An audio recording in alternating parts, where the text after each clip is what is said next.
Bonjour à toutes et tous. Bien entendu, les toutes ne sont pas assez nombreuses comme d'habitude. Je suis Nicolas Gerbeau, donc, responsable technique du site plantetjardin.com. Plantetjardin.com donc, est un site qui a aujourd'hui le même âge qu'OVH, c'est-à-dire 16 ans. Plantetjardin, c'est un pur player du web, créé en 1999, et aujourd'hui nous sommes la première jardinerie sur Internet.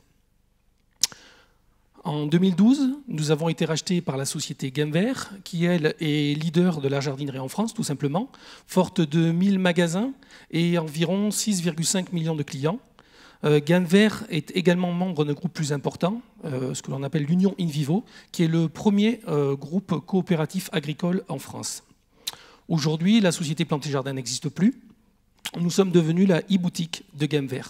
J'ai rassemblé dans cette diapositive quelques chiffres importants de notre activité pour que vous puissiez mieux nous comprendre et en même temps comprendre la charge de données que nous hébergeons sur notre plateforme OVH. Je m'attendrai quelques secondes sur cet élément-là, qui est représentatif de la convergence Gamever-Plantetjardin. Gamever nous a apporté la force de son réseau, la puissance de sa logistique, de ces entrepôts logistiques, ce qui nous a permis de gagner quelques dizaines de points de marge, environ 30, sur les produits manufacturés, donc les produits d'entretien du jardin et d'aménagement du jardin. Mais en même temps, nous n'avons pas renié notre ADN de départ, puisque nous avons une profondeur de gamme de produits très importante et une traîne de fournisseurs également très importante, chose qu'il est très difficile, voire impossible à avoir en point de vente physique. Si nous sommes la e-boutique de Gamever, alors à ce moment-là, les équipes techniques de Bordeaux, les IT, sont ce que j'appellerais la cellule digitale de Gamever. Cette cellule digitale, en fait, a beaucoup explosé ces derniers temps puisque Gamever nous a amené beaucoup de projets. Notamment dans le cadre de plantetjardin.com, nous avons développé des projets de bornes interactives de manière à passer commande directement en point de vente. Nous avons également utilisé le réseau des 1000 magasins pour pouvoir avoir un mécanisme de point retrait, de point relais, qui permettent à nos clients donc d'aller avoir un support SAV plus intéressant, voire un conseil de proximité, puis nous amenons bien entendu du trafic supplémentaire dans les magasins. Par ailleurs, nous travaillons également sur la partie institutionnelle de gamever.fr. C'est un site qui actuellement n'est pas hébergé chez OVH, mais nous l'administrons. Nous participons également à l'émergence de nouveaux projets du groupe InVivo. Là, en l'occurrence, je parle du projet Frédici, qui est un projet récent, qui est un projet de la coopérative qui vise, dans la tendance actuelle, à mettre en place des circuits de commercialisation de produits frais en circuit court, direct producteur. Bien entendu, comme tous les acteurs du monde digital, comme la plupart, la partie émergée de l'iceberg, les sites front office, ne sont pas la partie la plus importante de notre travail, de notre activité, du développement de nos applications. Nous travaillons surtout beaucoup pour nos collaborateurs. Nous travaillons également au travers de flux, beaucoup pour nos fournisseurs et nos partenaires, au travers de différentes applications.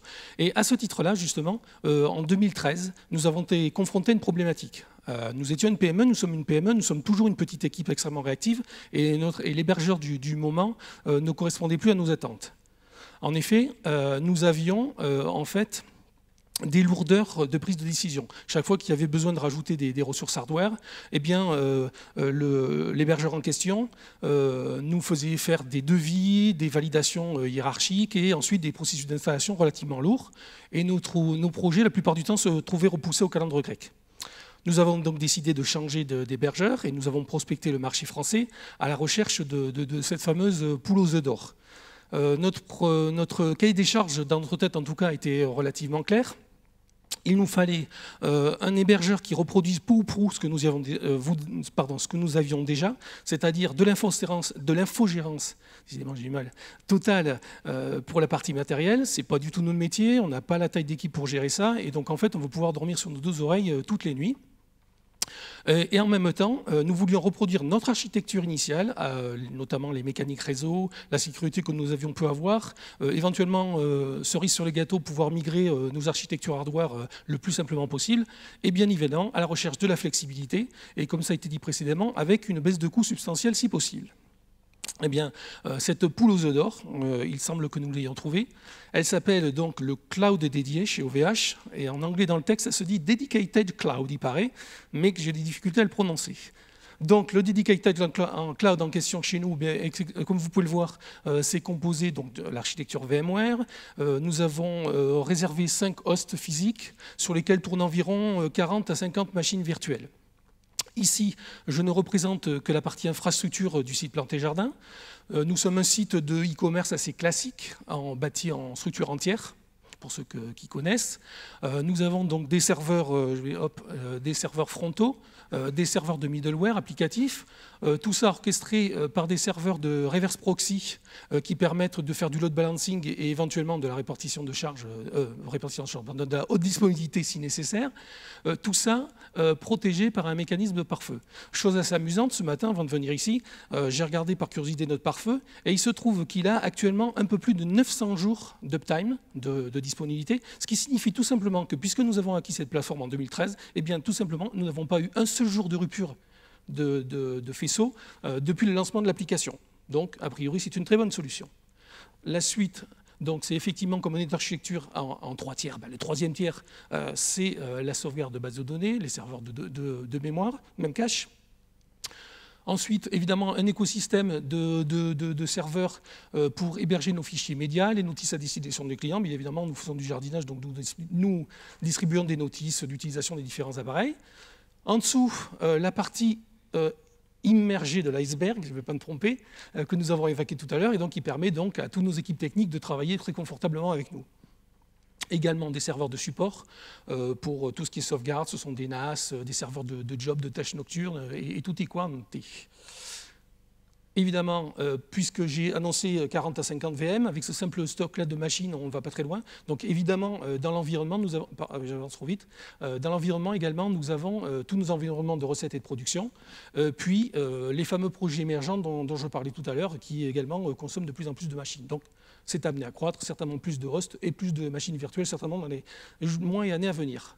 Au-delà de ça, 2 serveurs dédiés dont je ne parlerai pas ici, mais qui font partie également de notre écosystème. Quand on achète chez OVH, on continue d'acheter chez OVH. Je voudrais m'arrêter quelques instants sur, bravo, le Nexus 1000V.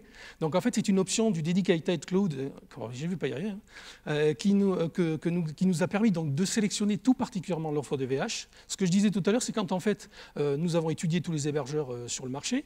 Notre problématique, c'était d'essayer de reproduire ce que nous avions tout simplement sur nos machines hardware à l'époque, plusieurs cartes réseau, de manière à isoler nos différentes couches applicatives du reste du monde. Eh bien, le Nexus 1000V le fait. En l'occurrence, il s'agit d'un hub virtuel chez OVH, compris donc dans l'offre cloud, et qui permet d'avoir jusqu'à, alors nous dans notre cas, puisque c'est un cloud de 2003, d'avoir jusqu'à 10 VLAN. On en occupe 3 aujourd'hui. Vous voyez rapidement qu'effectivement, il y a un LAN qui regroupe toutes nos machines, un autre LAN qui nous permet de faire une administration au travers d'un VPN, et puis également le VLAN dont je parlais qui est le plus intéressant, qui permet d'isoler les simples ressources qui doivent être publiées de toutes les autres de manière à apporter un minimum de sécurité. Évidemment, notre projet est toujours perfectible, il est toujours en mouvement, et donc nous avons dans la galaxie des produits OVH un certain nombre d'autres produits encore à expérimenter. Parmi ces produits, donc, je crois que Brice en a parlé, non, il n'a pas parlé du Verac, donc j'en parle.